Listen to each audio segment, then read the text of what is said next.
Yo, what is up guys, welcome back to the channel. In this video I really want to give you guys like an in-depth tutorial on how to look for issues on your management, your airlift performance setup, if you have any, because I was getting a few questions on it on my previous video and also on Instagram. So I really wanted to give you like a little tutorial to show you what to look for and things like that. There's a lot of components and things that go into the airlift setup that you need to look for when it comes to power, airlines, fittings, the management, airbags. There's a bunch of things that you want to look for, so I really want to go over it here just to help you guys out as much as possible. Here's my 370Z. Not sure if you guys can really see it too much, but I'm going to show you how everything's connected. I do highly suggest, if you have somebody install your kit, them tell you exactly where they install everything so you know how everything is connected. If you guys do install it yourself, which I personally recommend, but if you're not comfortable in doing it, don't do it. Have a professional do it. But if you did do it yourself, that's good because you know where everything's at, you know what to look for. Especially like in the future, if you have a problem, you know what to look for and how to fix it ASAP, because I've had issues before where I got stranded. I knew where to look and I was able to fix it within a few minutes and we were good to go. All right guys, so here is my 370Z. I'm gonna go ahead and start off with power, what you should look for if your airlift is not turning on. There's a few things that you actually wanna check on your airlift suspension setup. And I'm gonna go over the first one right here, which is a battery connection. Two lines, you have this black one right here and this red one. If you have one compressor, you will have one of each, but if you have two compressors, you will have two of each, so two black and two red. I only have one compressor, so I only have one line. Now you wanna check these fittings right here and these connections to make sure that they have proper connection right there. And they're not loose, they're not coming apart, and that they're compressed properly, so there's good connection. Same thing with this red one. I actually just replaced these as well, but there was no issues with that. Everything was good, there was proper connection. And then you want to check this fuse right here as well. So if those connections are good, there's nothing wrong with those, then move on to the fuse. This is a 30 amp, and you want to check the middle right there to make sure that the triangle that's in the middle is not blown. So if you guys can see that right there, that is a fuse connection. If there's a split in the middle where it's not connected, that means it's blown and you need to get it replaced. And you also want to check your setup to make sure that none of the lines are being exposed or touching anything, because it could be a potential problem in the future. It could keep blowing the fuse as well. Now, when it comes to your lines, I would highly suggest that they are all ran inside of the car, not outside. They could get caught, torn, ripped on something, or even burnt from heat. I would highly suggest doing it inside. So that's another thing that you would have to check for if it is ran outside of the car, is making sure none of them are ripped. All of my connections are ran inside, so that's not going to be a problem for me. So that pretty much clears that out. So if everything's good there, then the next thing that you want to do is you want to go ahead and check the pink fuse for the airlift setup. Yes, there is another connection, and it's actually gonna go to a fuse that gives it power when the ignition is on. So I have mine right here. I actually got this piece from AutoZone, and it allows me to put two fuses in there. Check these as well, make sure they're not blown. And then this is the pink fuse. It's usually just a wire. I added this connection for extra safety precautions and to be able to add a fuse on there. I think it's a lot better that way, instead of just like connecting it directly and just like shoving it in there.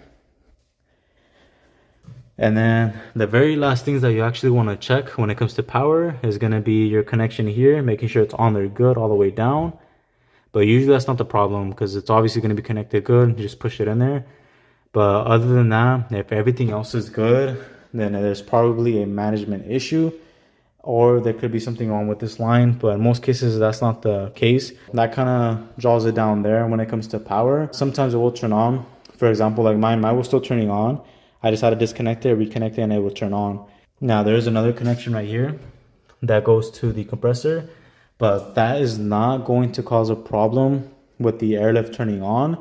That's just going to cause a problem with the compressor. So if those are not connected correctly for the compressor, one, it's not going to turn on, it's not going to air up the tank. So that's another connection problem. But usually in most cases, sometimes the compressor will freeze if there's a leak.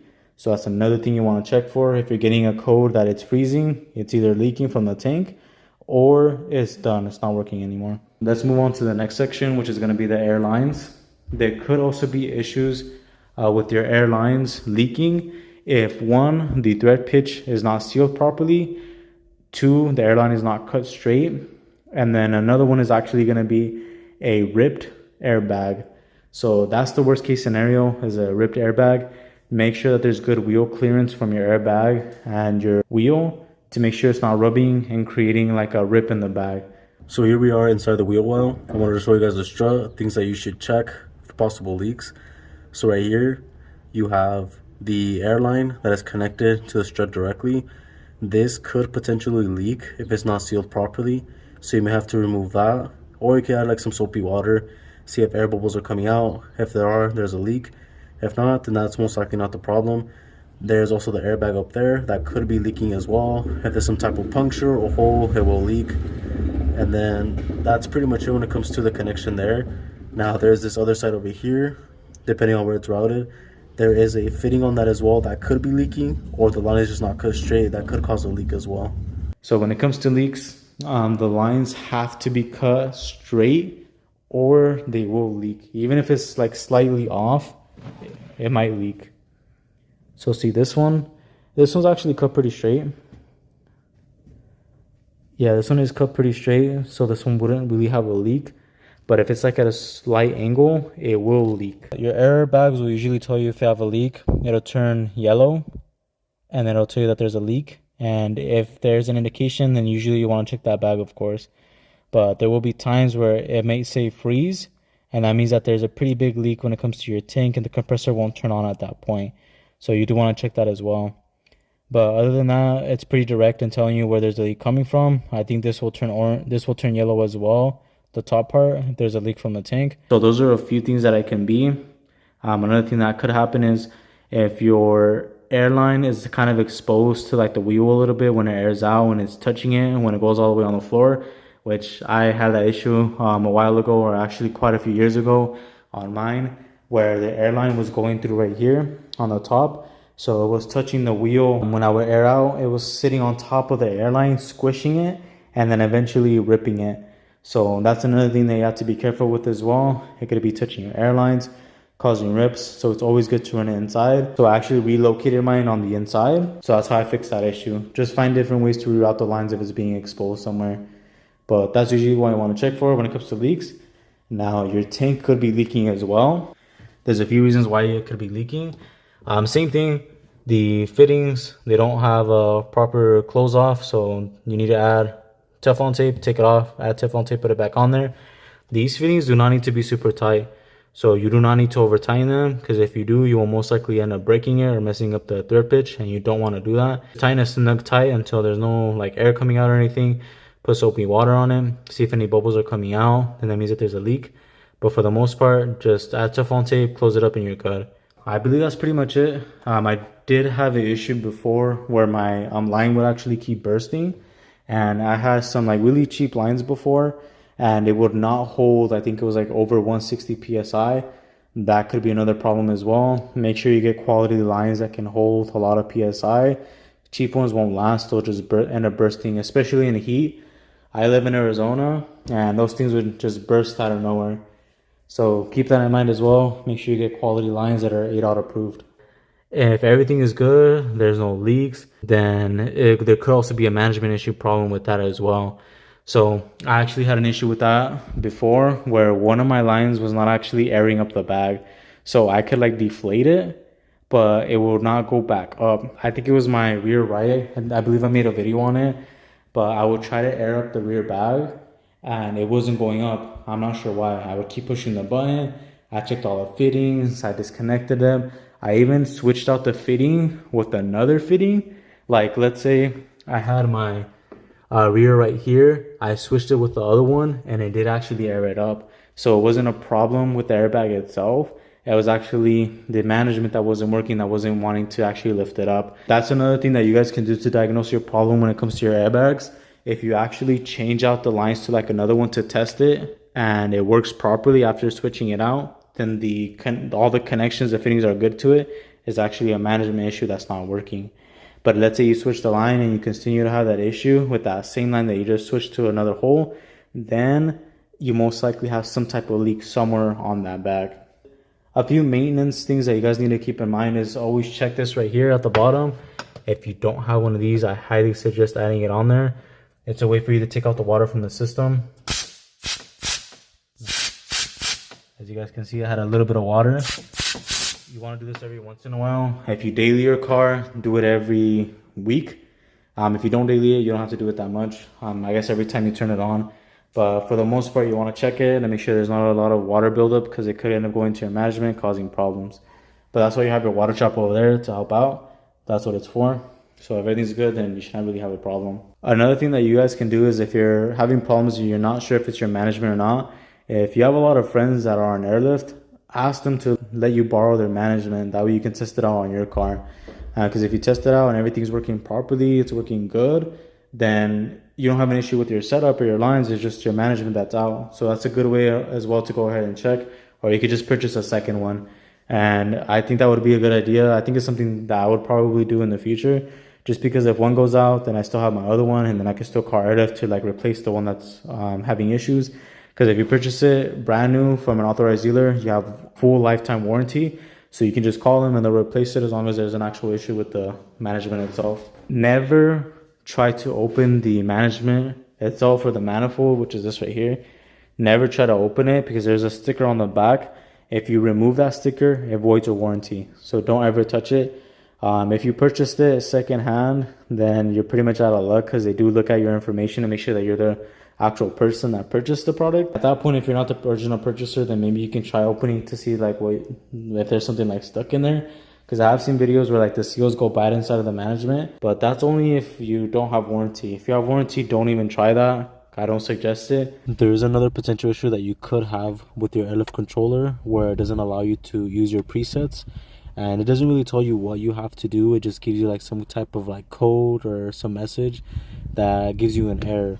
Now, usually what you have to do in that case is you have to go ahead and actually update your application for your Airlift suspension, and you have to pretty much connect it via Bluetooth to your phone. Once you do that, you log into the app. It's going to ask you to update it. That's the only way you can do it. There's no other way to really update the system other than connecting it to your phone and having it update via Wi-Fi. So you have to be like close to some type of Wi-Fi connection. It has to be pretty good as well.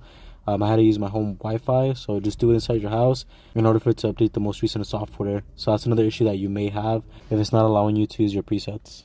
Alright guys, so that's pretty much it. I couldn't really think of anything else other than two more things that I kind of missed.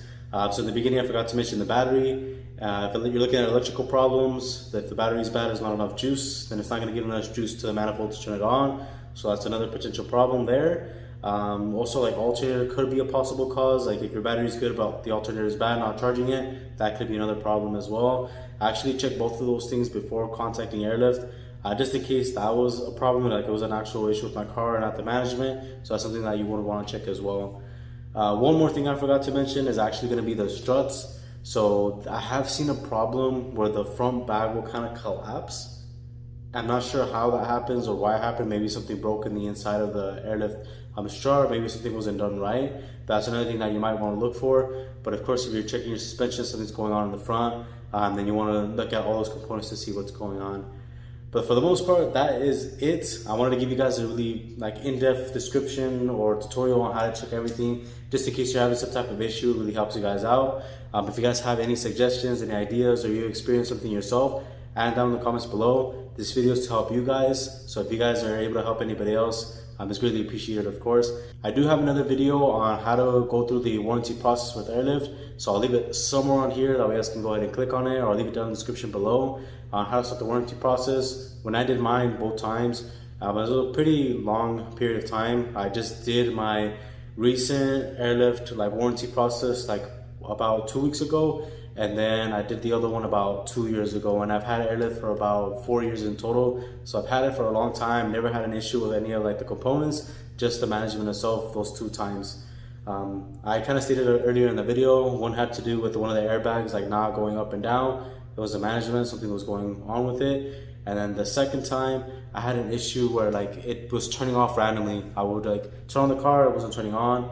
I would turn it back off, and then a few days later it would work perfectly fine, so I wasn't sure what was wrong with that either. Airlift customer service is great. I've worked with them twice. Every single time that I've talked to them, they've been helpful. Try to help me out with my issue. send me the information that I need, and they are pretty timely as long as you cooperate with them and send them all the information that they're requesting from you. If you guys have any questions for me, you guys are more than welcome to reach me on my Instagram. I'm usually more active on there.